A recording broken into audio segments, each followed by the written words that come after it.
Hey, I'm Todd. Thanks for choosing to watch my video, and if you would subscribe it, like it, all that stuff, that'd be great. Otherwise, enjoy the video, and I hope it gives you the information you need and is helpful to you. Take care. So I do get a lot of comments with people saying I have saved them a lot of money, and I do get questions, hey, can I send you some money somehow? And now there is a way, if you so choose, called fan funding. You'll find it on the channel page right there. Valve cover gasket replacement on a 2004 Ford Ranger 2.3 liter 16 valve.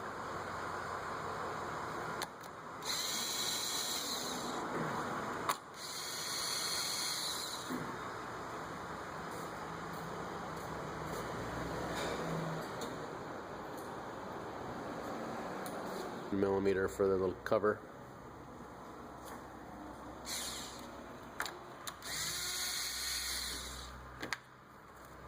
One's missing.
Push down for all these to release them.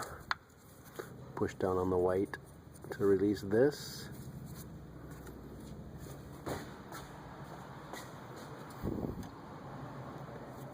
Probably 10mm bolts for EGR tube here. And then we'll see about getting off more stuff. Little tab right there, you can push down and pull this off.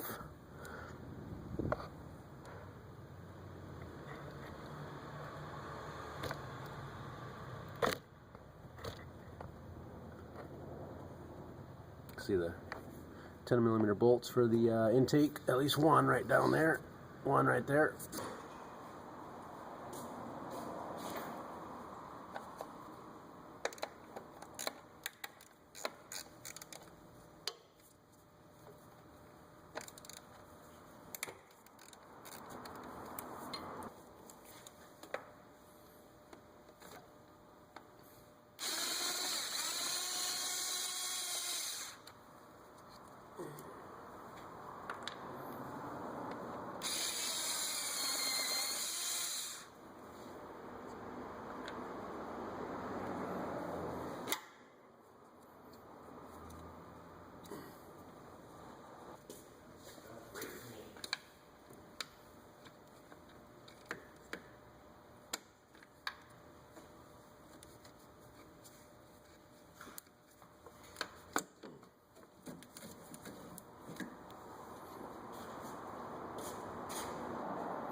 Right now it looks just like 4 bolts through some holes, maybe 2 here and then 2 in the back to get this free.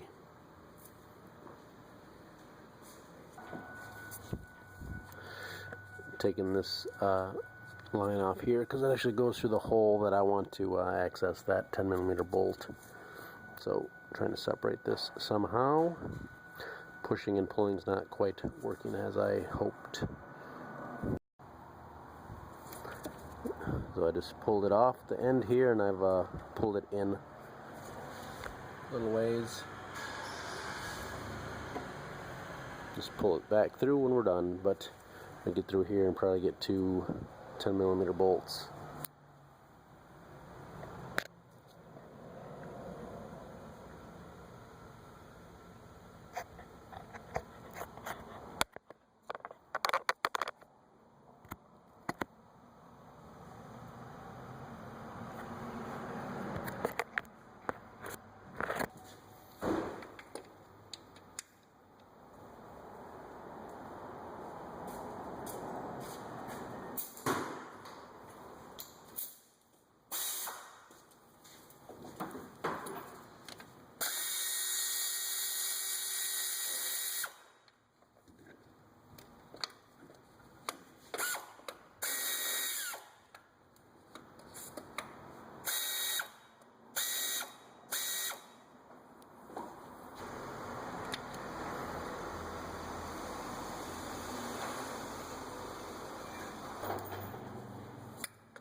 I'm going to lift it up and take a peek underneath and see if I can get 2 of the other bolts through the wheel well or put my eyes on them somehow.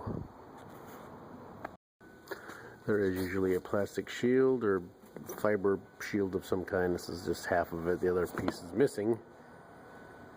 It fit little plugs in here and would be covered up, but as you can see, there's only a little bit left. It's a friction fit, so get those out. And I can see a couple bolts. So I'm going to take off the tire.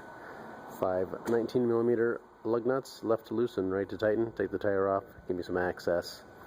Of course, that means if you choose to do this way, then you will need to jack up your vehicle, use safety stands, and protect yourself and get it off the ground to take off the tire.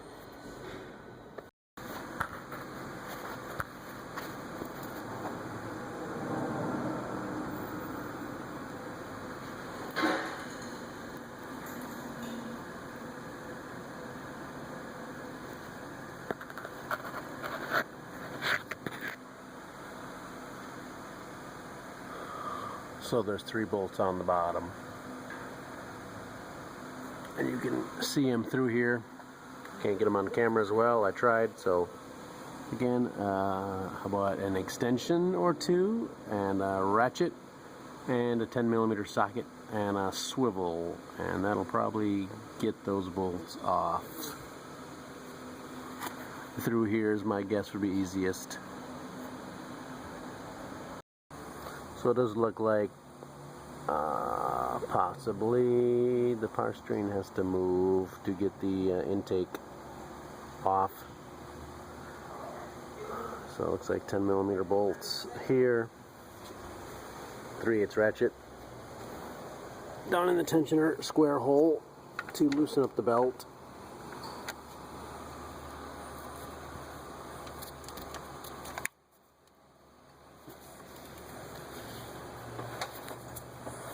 Like that.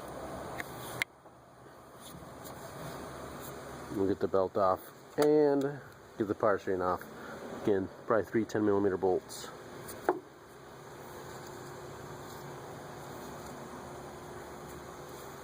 And 1 down below.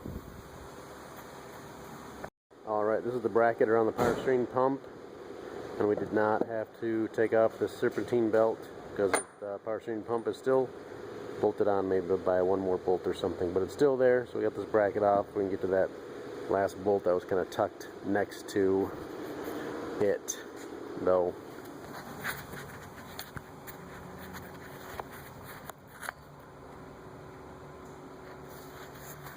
So we'll get that off and see how we're doing then.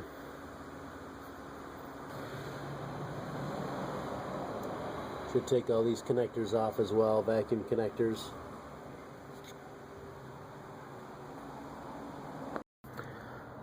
So it is loose, however I do need to deal with the EGR valve. Get the rest of these items off here. I pulled this out of here. These are coolant hoses, so you'll lose a little coolant. It does mention draining the cooling system, but I don't think we need to do the whole system. Just we'll leak a little bit here, it'll be fine. You can see I got a pick in the hoses to help free them. A little stiff on there, so you can maybe work a screwdriver in there between to try and loosen up the hoses from the pipes. Let's keep moving those, and there's also probably maybe one more pipe back here. It's hard to see.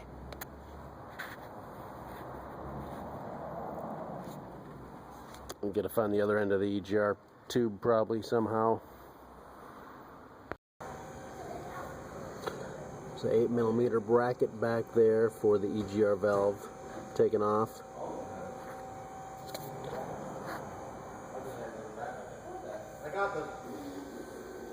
Just using a 1/4-inch ratchet extension and socket.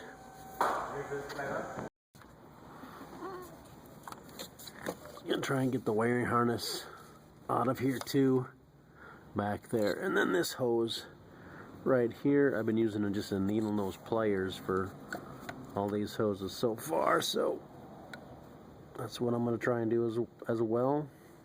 Who knows what kind of clamp you'll have by the time you are doing this job, but this has got a spring-loaded clamp, so we get back there best we can.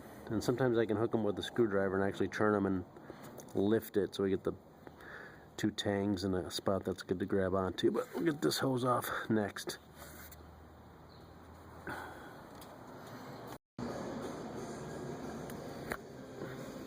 So above the starter also there's some wiring harness. You need to get the white little friction clip out of there.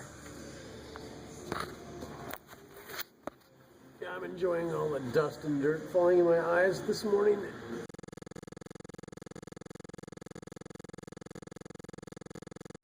As well. It's not out yet, but part of the trick to this I think is, or has been, tucking the harness, wiring harness, back in down below. Also those that plastic bracket there, you can see a white plastic bracket.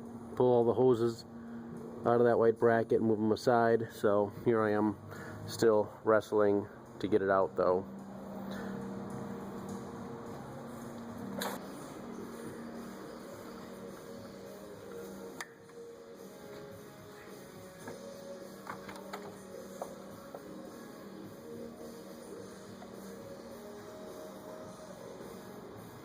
I think I'll disconnect the fuel line too. That might give me a little extra forgiveness.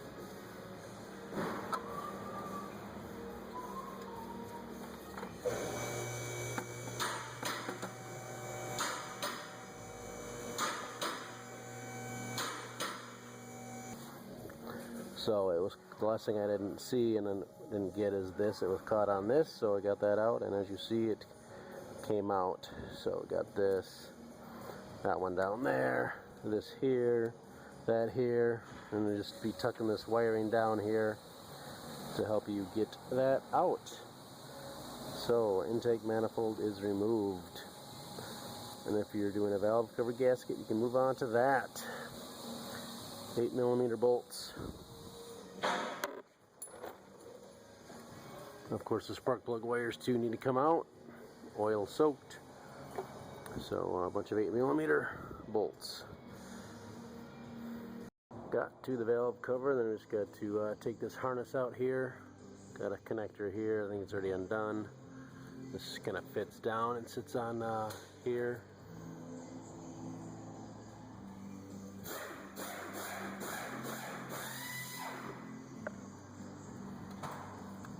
All the electrical connectors are basically the same. Push down and release it like so. So for this one here, metal, push down. This one in here as well. Be careful of that.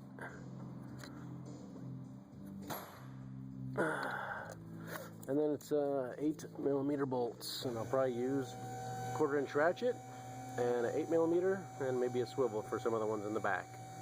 So I'll just start taking the bolts out. Not too much to it. Everything is left to loosen, right to tighten.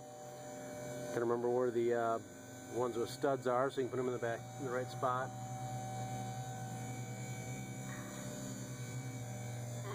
There's one back there. So we'll start taking them all out. We'll probably leave the coil on. Took the wires out, of course.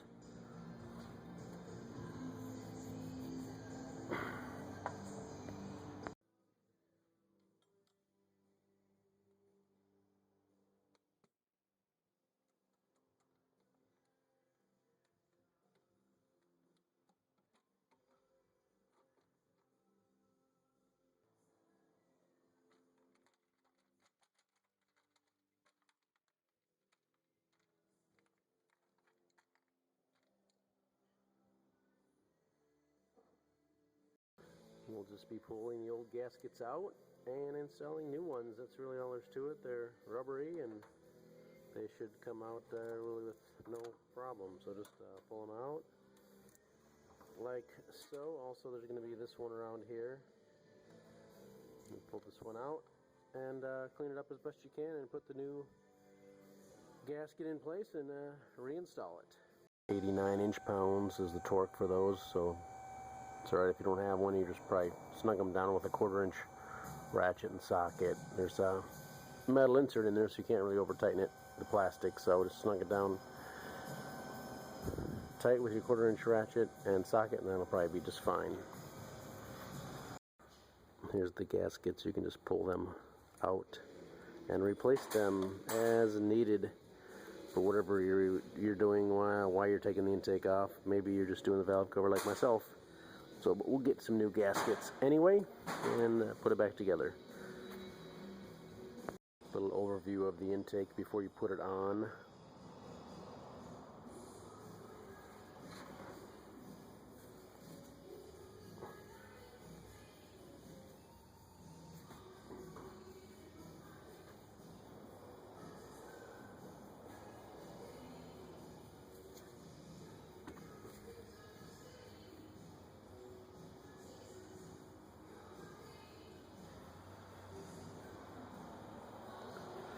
Maybe that'll help you a little bit, know where things are. So let's go ahead and we're going to just reverse procedure to install. We have our new gaskets in here, and we are going to install one new gasket for the EGR valve right here. Yep, blue O-ring. So we'll replace that as well. Just pull it out and put a new one in.